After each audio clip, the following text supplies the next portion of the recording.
kembali lagi bersama saya Mirza di Pos Jaga Podcast Jakarta 3. Dan hari ini kita akan membahas sebuah topik nih yang sangat menarik di masa pandemi ini, yaitu tentang TUP atau tambahan uang persediaan.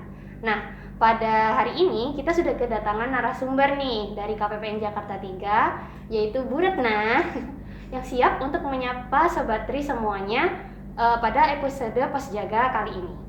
Selamat pagi Bu Retna. Selamat pagi Dek Mirza dan juga Sobat Tri sekalian. Ya, bagaimana Bu kabarnya? Alhamdulillah luar biasa. Alhamdulillah ya. Sudah siap Bu menyapa Sobat Tri semua yang nonton Pos Jaga episode kali ini? Siap.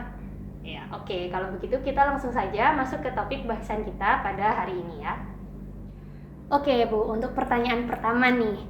Bagaimana sih sebenarnya ketentuan dalam pengajuan SPM ke KPPN selama pandemi COVID-19, dan apakah ada perubahan yang mendasar jika dibandingkan dengan tahun-tahun sebelumnya?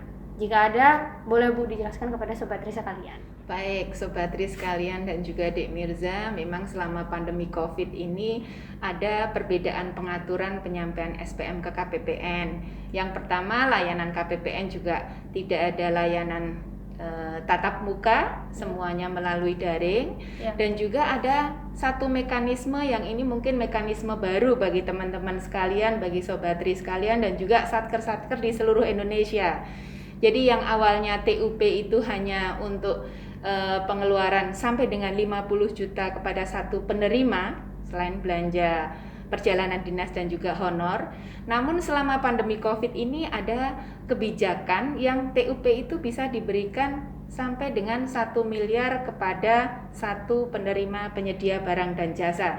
Jadi poinnya selama pandemi COVID itu ada mekanisme pembayaran TUP melalui mekanisme TUP tunai dengan kelonggaran. Baik Bu, dapat dipahami. Nah, sekarang terkait besaran TUP nih, selama masa pandemik itu berapa sih Bu besaran TUP yang diberikan kepada satker dan bagaimana mekanisme pembayarannya? Baik, seperti tadi yang saya sampaikan ya Dek dan juga Sobat Tri sekalian, TUP selama pandemi COVID ini bisa untuk membiayai kontrak-kontrak kepada satu penyedia barang dan jasa sampai dengan 1 miliar. Jadi ada kemudahan-kemudahan itu, mudah-mudahan teman-teman satker juga segera bisa melakukan pencairan dan tidak ada hambatan meskipun kondisi pandemi COVID-19. Oke Bu, bisa dipahami. Jadi memang TUP pada masa pandemik ini menjadi lebih fleksibel ya, dan juga ada ketentuan-ketentuan baru nih dalam pengajuannya dan juga besarannya. Nah sekarang untuk pertanyaan ketiga nih Bu. Sumber dana dari TUP tunai ini sebenarnya dari mana saja sih? Silakan Bu. Baik, jadi tadi ya kelonggaran mekanisme TUP untuk sampai dengan 1 miliar itu bisa baik sumber dana RM maupun PNBP. Jadi silakan saja. Untuk satker-satker yang memiliki sumber dana SBSN bisa tetap menggunakan SPMLS bisa. Oke Bu, berarti TUP tunai ini sumbernya ada dari dua ya Bu, yaitu dari PNBP dan juga dari RM atau rupiah murni. Ya, lalu sekarang kita masuk ke pertanyaan berikutnya. Karena mungkin Sobat Tri di rumah juga pengen tahu ya Bu. Nah, ada nggak sih Bu sebenarnya belanja yang ditentukan jenisnya gitu? Maksudnya belanja tertentu nih yang memang bisa dibayarkan dengan mekanisme penggunaan TUP tunai. Silakan Bu untuk dijelaskan kepada Sobat Tri. Ya baik Dek Mirza dan juga Sobat Tri sekalian, TUP tunai selama pandemi COVID ini bisa untuk membiayai baik belanja barang ataupun belanja modal. Untuk belanja bantuan pemerintah tetap menggunakan memedomani PMK tentang bantuan pemerintah, jadi tidak menggunakan fasilitas mekanisme TUP tunai ini. Sekali lagi bahwa TUP tunai ini bisa sampai dengan 1 miliar kepada satu penerima penyedia barang dan jasa, sehingga apabila kontrak-kontrak itu dibayar dengan mekanisme TUP, otomatis teman-teman satker tidak perlu melakukan pendaftaran data kontrak ke KPPN. Cukup menyampaikan informasi pengawasan data kontrak di akhir saat menyampaikan SPM PTUP-nya. Baik Bu, penjelasannya sangat detail sekali. Semoga Sobat Tri juga mudah memahaminya ya Bu. Dan sekarang kita masuk nih Bu ke pertanyaan yang sedikit lebih detail nih. Nah, dalam penggunaan TUP tunai itu kan tadi sudah dijelaskan ya Bu, bahwa contohnya nih kontrak tadi bisa dibayarkan kepada satu penyedia dengan nominal 1 miliar nih. Nah, apakah dalam mendapatkan sumber dana ini tuh bendahara bisa langsung transfer, ataukah bendahara ini harus mengambil atau mencairkan uangnya terlebih dahulu sih Bu? Bagaimana nih Bu? Oke.